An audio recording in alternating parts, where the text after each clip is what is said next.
Hi dear learners of English, greetings. This is M. Rahman and you are attending ORSC classes of English language. We welcome you to this informative video part 2 in which we are going to let you know the syllabus of UP Board Class 12 English for the session 2021-22.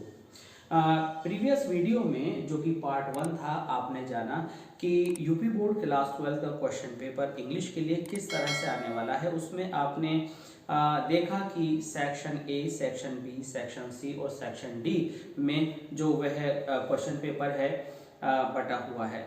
हमने discuss किए कि section ए जो कि reading section था, section B जो कि writing section था और सेक्शन सी जो कि ग्रामर का सेक्शन था में कितने अंक हैं और किस तरह के क्वेश्चंस उसके अंदर आने हैं और उसमें सिलेबस क्या है।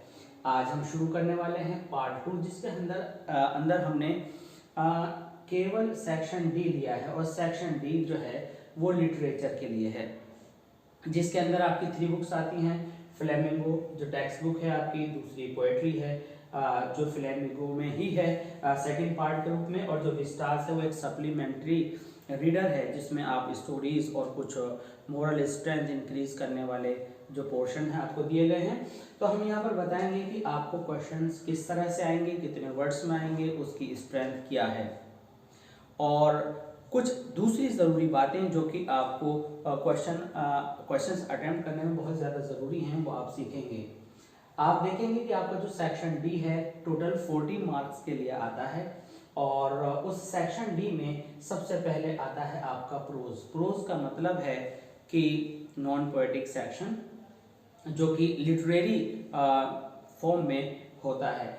फ्लेमिंगो उस बुक का नाम है और उसके अंदर आपको जो चैप्टर्स दिए गए हैं उन चैप्टर्स पर based text based 2 short answer type questions आते हैं जिनकी जो लेंथ है आपकी कितनी होगी 30 to 40 वर्ड्स के अंदर आपने आंसर पूरा करना होगा।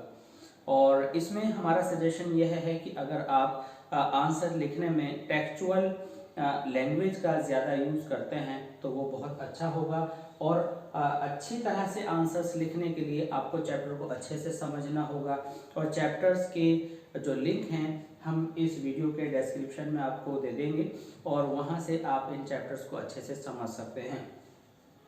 जितना ज़्यादा अच्छा आप चैप्टर समझ लेते हैं उतना ही अच्छा आपका आंसर हो जाता है। इसमें 2 शॉर्ट आंसर टाइप क्वेश्चंस आने हैं जो कि 4 और 4 मार्क्स के होंगे।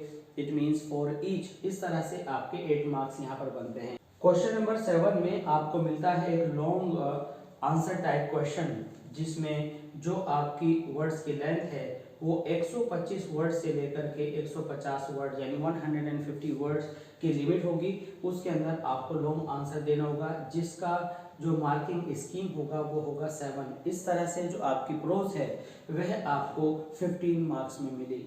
इसके बाद आप आते हैं पोएट्री में। पोएट्री में आपकी टोटल पोएम्स में से 2020-21 सेशन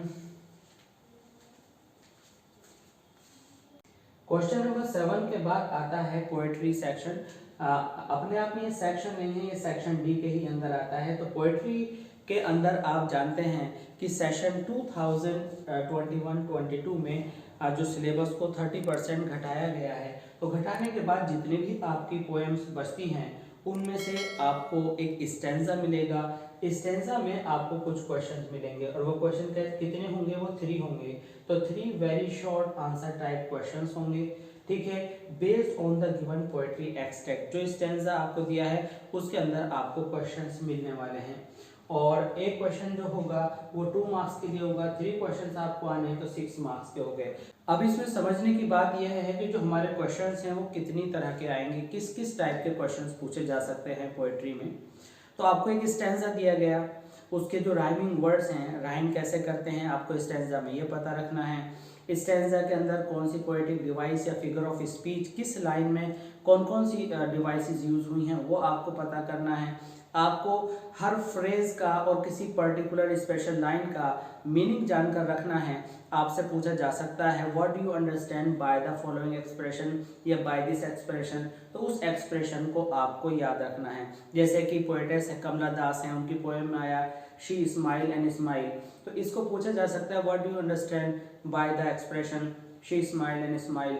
तो इसमें आपको समझाना होगा कि पोएटेस ने अपनी मदर की तरफ को स्माइल क्यों किया। तो इस तरह की expression I.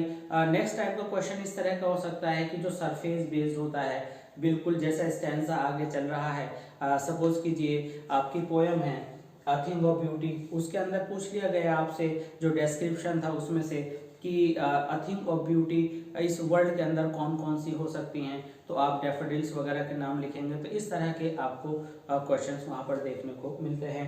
Poet and poem दोनों के नेम यानी title of the poem and the composer of the poem, जिसे आप पोएट या पोएटेस कहते हैं, को आप अच्छी तरह से जान लीजिए। तो इन 5 और 6 टाइप के क्वेश्चंस में से आपको 4 क्वेश्चंस ये मान लीजिए बहुत अच्छे से तैयार करने हैं और वहाँ पर 3 क्वेश्चंस आपको मिल जाएंगे।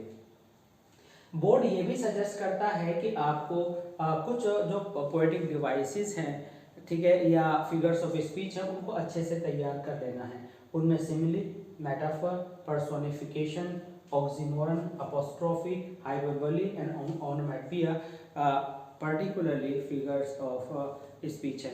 तो यहाँ पर हमें क्या देखना है कि जो पोएम के अंदर जितनी फिगर्स ऑफ स्पीच या पोएटिक डिवाइसेस आई हैं, जिसमें अलिट्रेशन होता है, एंजेममेंट होता है, ठीक है, एनाफोरा होता है, वो सारी आप तैयार कर लें। बट अदर देन दोज आपको क्या करना है कि इनकी सिमिली, मेटाफर, ये जितनी भी हमने यहाँ पर 7 पोएटिक डिवाइसेस की डेफिनेशन याद करनी है और कुछ एग्जाम्पल्स दिए गए होंगे, उनमें से आपको ये भी प्रैक्टिस करनी है कि किस एग्जाम्पल के अंदर कौन सी पोएटिक डिवाइस आती है।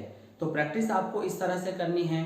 क्या प्रैक्टिस करना है कि आपको कुछ एग्जाम्पल्स दिए होंगे, जैसे कि किसी ने कहा कि camel is a ship of desert, तो क्या हुआ कि कैमिल को डेजर्ट का शिप कहा गया, तो यहाँ मेटाफर हुआ। तो इस तरह से आपको लाइंस निकाल करके प्रैक्टिस करनी है कि कहाँ पर ओनोमैटोपोइया है, कहाँ पर सिमिली है, कहाँ पर मेटाफर है, कहाँ पर्सोनिफिकेशन है। हैविंग नथिंग ही हैथ ऑल, आपने एक लाइन सुनी, सुनने के बाद आप सोचेंगे कि इसके अंदर कौन सी पोएटिक डिवाइस आई है, तो आपको पता चलेगा कि उसके अंदर आपका ऑक्सीमोरन है। तो हैविंग नथिंग और ही हैथ ऑल। अब ऑक्सीमोरन क्या होता है, ऑक्सीमोरन को कैसे पहचानते हैं, इसके लिए आपको लिंक दे दिया जाएगा डिस्क्रिप्शन बॉक्स में, वहां से आप इन पोएटिक डिवाइसेस को प्रिपेयर कर सकते हैं। तो ये आपके लिए हेल्पफुल होंगी। एग्जामिनेशन में ये भी एक्सपेक्टेड है कि आपको एक एग्जाम्पल दे दिया जाए और ऑप्शन के अंदर ABCD 4 ऑप्शंस दे दिए जाए और उन ऑप्शंस में आपको पिक करना हो कि कौन सी पोएटिक डिवाइस होगी। तो ओवरऑल आपको पोएटिक डिवाइसेस जितनी भी आपके स्टैंजा के अंदर आती हैं वो भी प्रिपेयर करनी है और आपको ये 7 पोएटिक डिवाइस स्पेशली डेफिनेशन के साथ और उनको आइडेंटिफाई करना सीखना है। तो इस तरह से आपका ये क्वेश्चन इसी में इंक्लूड होगा और आपके 6 मार्क्स के लिए पोएट्री आएगी। पोएट्री से central idea of the given poem आएगा। आपको 3 ऑप्शन दिए होंगे, किसी एक पोएम को चुनना होगा, उसका सेंट्रल आइडिया लिखना है, जो कि आपका 4 मार्क्स के लिए होगा। तो इस तरह से 6 और 4 10 मार्क्स के लिए आपका पोएट्री वाला पार्ट आएगा। इसके बाद आप आते हैं अपने दूसरी बुक जो कि विस्टास है, सप्लीमेंट्री रीडर के नाम से आप उसे जानते हैं। उसके अंदर जितनी भी स्टोरीज हैं वो भी 30% सिलेबस उसमें से घटा दिया गया है और जितनी बची हुई स्टोरीज आती हैं उनमें 2 शॉर्ट आंसर टाइप क्वेश्चंस आएंगे, वे भी 30 से 40 वर्ड्स के लिए होंगे और उनका जो मार्किंग स्कीम होगा वो 4 + 4 8 होगा, यानी 4 मार्क ईच क्वेश्चन, तो वो आपके 8 मार्क्स बनते हैं। और इसमें भी एक लॉन्ग आंसर टाइप क्वेश्चन आना है, इसके अंदर जो आपको मार्क्स मिलने हैं वो 7 होंगे। तो इस तरह से 15 मार्क्स के लिए आपका विस्टास हुआ, ठीक है, और 15 मार्क्स के लिए जो फ्लेमिंगो बुक थी उसके क्वेश्चंस रहे और 10 मार्क्स की उसमें जो पोएट्री सेक्शन है वो ऐड हो जाएगा। तो इसके अंदर आप अगर यूपी बोर्ड में एग्जामिनेशन में ये एक्सपेक्टेड होता है कि आप अच्छे से इंट्रोडक्शन और हेडिंग्स डालकर लिखेंगे। इसके बाद हम समझ लेते हैं क्वेश्चन पेपर के इस ब्लूप्रिंट के बाद कि हमारा सिलेबस क्या है, कितने चैप्टर 2021-22 के लिए कटे हैं और कौन कौन से चैप्टर शेष बचे हैं। आइए उन पर एक निगाह डालते हैं। फ्लेमिंगो जो आपकी टेक्स्ट बुक है उसमें द लास्ट लेसन आपको आना है, लॉस्ट स्प्रिंग आना है, डी वाटर आना है, द रैट रैप आना है और इंडिगो आना है। इस तरह से आपके 5 चैप्टर्स आपके 2021-22 के सिलेबस के लिए हैं। पोएट्री में आपकी जो पोएम है वो कम कर दी गई हैं और यहाँ 5 पोएम्स हैं। My mother at 66, an elementary school classroom in a slum और keeping quiet, a thing of beauty, and Jennifer's tigers. तो ये पोएम हैं जिनके एक्सट्रैक्ट्स और जिनके सेंट्रल आइडियाज आपने अच्छे से प्रिपेयर करने हैं। After this let's come to Vistas supplementary reader, जिसके अंदर आपके जो चैप्टर निर्धारित हुए हैं 2021-22 के लिए, उसमें द थर्ड लेवल है, द टाइगर किंग है, the journey to the end of the earth है, चैप्टर द एनिमी है, शुड विजार्ड हिट मॉमी है और on the face of it, ये चैप्टर्स आपके हैं। तो आप अच्छे से इन चैप्टर्स को स्टडी कीजिए, डिफिकल्ट वर्ड्स को अंडरलाइन कीजिए और टेक्स्ट के अंदर कुछ ऐसी लाइंस आती हैं जो लैंग्वेज बिल्डिंग होती हैं और जो टेक्स्ट के की पॉइंट्स होते हैं उनको अंडरलाइन कीजिए और तब आप अपना आंसर बनाइए। और अगर आप बहुत अच्छे से किसी चैप्टर को प्रिपेयर करना चाहते हैं तो आप चैप्टर की नोट मेकिंग करना सीखिए। नोट मेकिंग कैसे की जाती है किसी भी चैप्टर की, किसी भी चैप्टर को समझने के लिए, इस पर हम आगे एक वीडियो बनाएंगे। तो इस तरह से आपके इस पार्ट 2 और पार्ट 1 दोनों को मिलाकर के आपका UP board syllabus for English class 12 2021-22 पूरा होता है। आई थिंक ये इन्फॉर्मेशन आपके लिए बहुत ज़्यादा अच्छी साबित होने वाली है।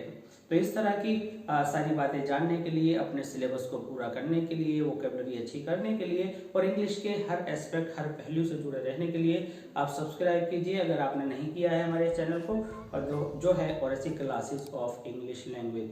प्लीज़ लाइक कीजिए, शेयर कीजिए और कमेंट सेक्शन को अपनी प्रॉब्लम्स रिमूव करने के लिए यूज़ कीजिए। जो लाइव क्लासेस के टॉपिक्स आप चाहें वो आप हमें लाइव सेशन में आने के लिए लाइव सेशन ऑन डिमांड के अंतर्गत हमें अपने टॉपिक्स भेज सकते हैं। फिर एक बार दोबारा लाइव सेशन आपका शुरू होने वाला है, तो जुड़े रहिए। Thanks for being with us, thanks a lot.